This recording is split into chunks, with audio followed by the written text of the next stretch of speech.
structure fire, 215 North Huron Street. Attention engine 5, engine 2, ladder 1, rescue 1, C3, have reported a structure fire.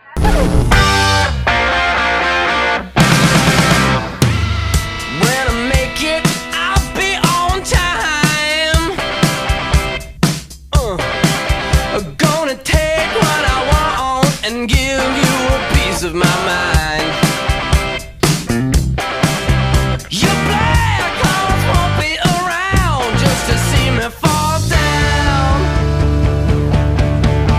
Hi everybody, this is Schertz Fire Station number 3. I'm Lieutenant King, and today we're going to take a tour. Come on in.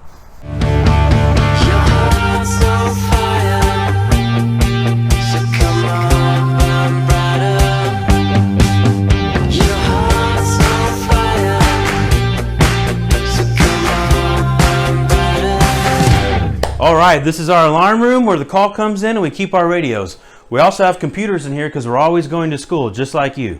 Now follow me into my office. Your heart's on fire, but you're cold to the touch. I know you want it, but you love yourself too much. This is the Lieutenant's office where I do our reports and manage our activities throughout the day. Let's go this way, come on.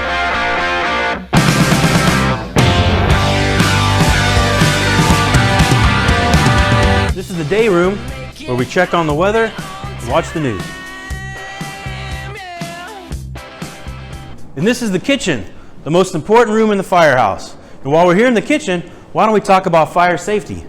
Never play with the knobs, and remember that the stovetop and the oven door can be hot. Am I missing anything, Jason? Actually, you want to talk about the handles. You want to make sure that you have your handles turned all the way in, because if you have them hanging out on the edge, there's a potential of a kid to come by, grab it and pull on it. Then you got a big problem. That's a good point. Kitchen fires are the leading cause of fires in the United States, and we don't ever want to leave food unattended in the kitchen.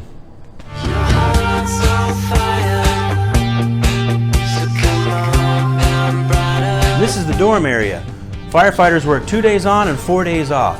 So because we're here for 2 days at a time, we need to have our own rooms where we can sleep at night. We have bathrooms here on the left, and we have our bunks on the right. Now let's go see some fire trucks.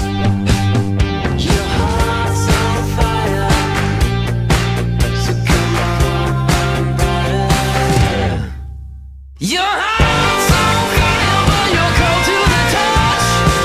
I know you want it, but you love yourself too much. Your heart's on fire, but your head is around. You best believe it, I ain't ever giving up, so come on. And this is the bay where we keep all of our fire trucks. That right there is engine 3. That's the main truck that we go out on whenever the tones drop. It's got 1,000 gallons of water. And over here is our hazmat truck and the hazmat trailer. Station 3 in Schertz is the hazmat company for the local area.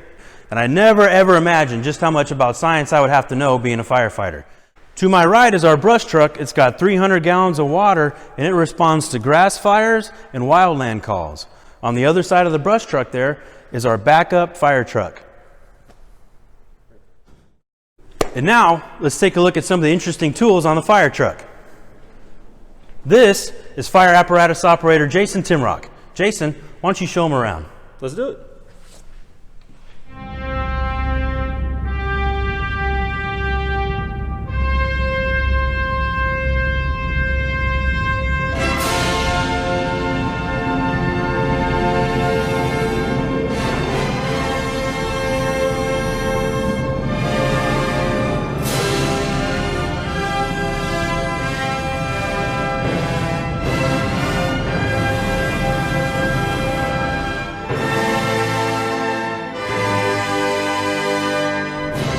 All right, boys and girls, let's go inside the driver's seat and check out all the equipment it has.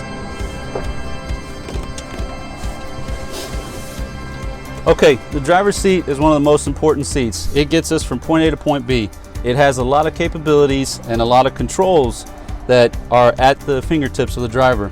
We have our pump system where we can control the pump here. Above, you have your overhead lights that you see when we are driving down the road. In addition, it also has the air horn and the siren boxes to control while driving down the roadway. Okay, these two compartments here work together. This is the pump panel. The pump panel allows these fire hoses to have water for the structure fires and the grass fires that the guys fight.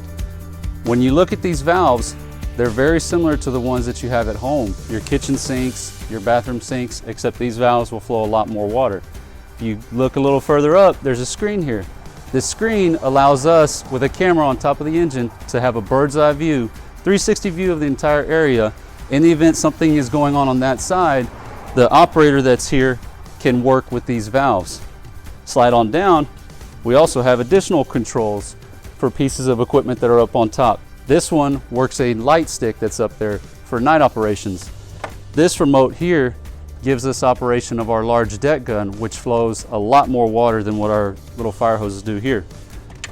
Right below is just a simple toolbox with various tools for us on the fire scene. This next compartment houses all of our hand tools. You see some that you probably have seen before: a sledge, an axe with a pick head end. On the inside, we also have additional ones that you may even have at home, like a pipe wrench, bolt cutters.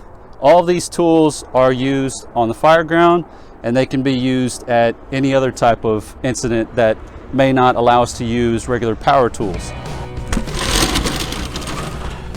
A lot of our calls are EMS calls. This is our EMS compartment. This piece of equipment is a heart monitor. This one down here is our airway bag for difficulty breathing patients. This bag over here is our medical trauma bag for any kind of trauma patients, broken arms, legs, cuts, and then just a simple water jug because we need to stay hydrated. All right, in the rear compartment, we keep all of our ladders when we have to do roof operations or climb to the second floor. Stepping up here houses all of our large diameter hose. This hose connects to the fire hydrant in the event that we have a long operation and we need lots of water. This next compartment is a multi-purpose compartment. It houses our PPV, which stands for Positive Pressure Ventilation Fan. It's used to push hot toxic gases and particulates out of a structure so we have a better visibility and it's cleaner air coming into the structure.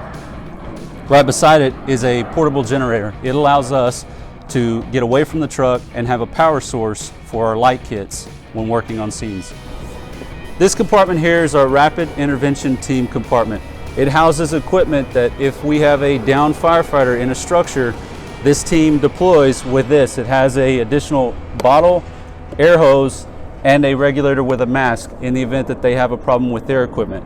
Then they have a tagline, so they attach outside the building and they go in, and when they come back out, they follow that line back out to the front door. All right, this next compartment is a big kid's toys compartment. I'm a big kid, these are my big toys. We'll start out with these up top. If we have an accident on a highway, we have these tools called Paratech tools that allow us to stabilize vehicles so they're not rolling off into an embankment or causing any harm to the occupants inside. Once we've stabilized the vehicle, we deploy our extrication tools. We know these as spreaders. You guys may know these as jaws of life. They give us the ability to spread open the vehicle to gain access to the patient.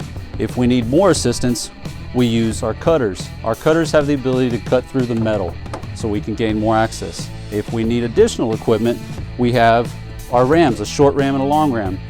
If we have a dash that has compressed onto our driver or one of our occupants, we have the ability to push it up and away so we can gain access to our occupants. Now in this metal shelf, you'll see we have a chainsaw. Most people know that you cut wood with chainsaws. We cut wood, but we also climb up on roofs and we ventilate roofs. It gives us the ability to create a flow pattern for the hot toxic gases and the smoke and the fire to go up and out. It gives us better visibility inside the structure, and it helps us to control the fire and the smoke. Behind it is a K-12 saw. The K-12 saw has the ability to cut through metal, and it also has the ability to cut through masonry. Sometimes we come up on a scene where we can't access it with a regular hand tool, and we have to begin to cut through a masonry wall, a brick wall. This tool takes a little time, but it gets the job done. All right, so the last compartment is a compartment that houses all the firefighters' PPE. That PPE allows them to go into atmospheres and buildings that normal people wearing regular clothing cannot. They also have what's called an SCBA that they wear. It's like a backpack, except it has compressed air really tight in a cylinder, and they breathe that. It's the same air that you breathe, just in a bottle. Thank you, boys and girls, for the opportunity to show you the fire truck today and the equipment that we use. Stay safe.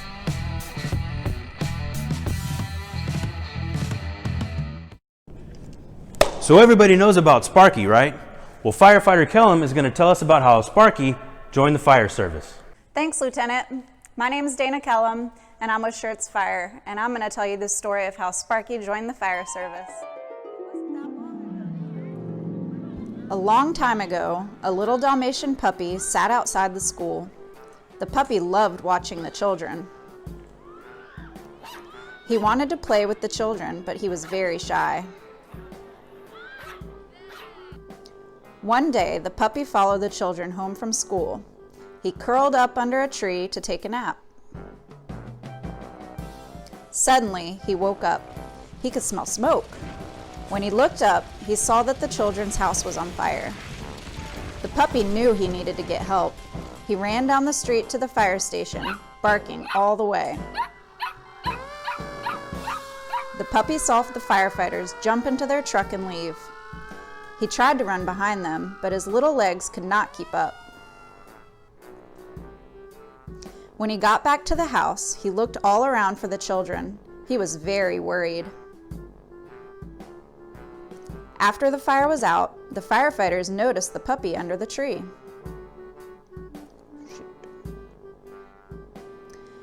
"Look, it's the little puppy we saw at the station," said one of the firefighters. The firefighter picked up the puppy. "Hey, little guy, where do you live?" "Let's take him to see the family. I'll bet he could cheer up the kids." She knocked on the door. The puppy could not believe his eyes. The children were safe. They hugged the puppy and he wagged his tail. "Do you know who this puppy belongs to?" asked the firefighter. "He is a real hero. He ran all the way to the fire station to let us know there was a fire." "I guess that makes him a fire dog. Maybe we should call him Sparky." "Sparky the fire dog," said the firefighter. Sparky found a new home at the fire station. Sparky was very proud of his new name and loved the fire station. He worked hard to teach the children and their families how to be safe. The end. So that's our station and engine. Hope you enjoyed the tour. But before we go, let's talk about a few more fire safety tips. So what do we do when our clothes are on fire? That's right, we stop, drop, and roll. What do we do when we find lighters or matches? We don't touch them and we don't play with them. We let an adult know. It's also important to have an escape plan. And remember, if there's smoke or fire in your house, you get out and stay out. And once you get out and stay out, you need to have a meeting place. You ready, Sparky? You ready, Sparky? Good boy, go get it!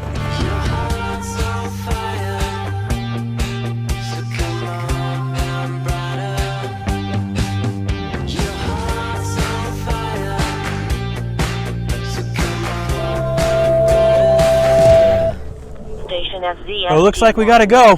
Thanks for stopping by.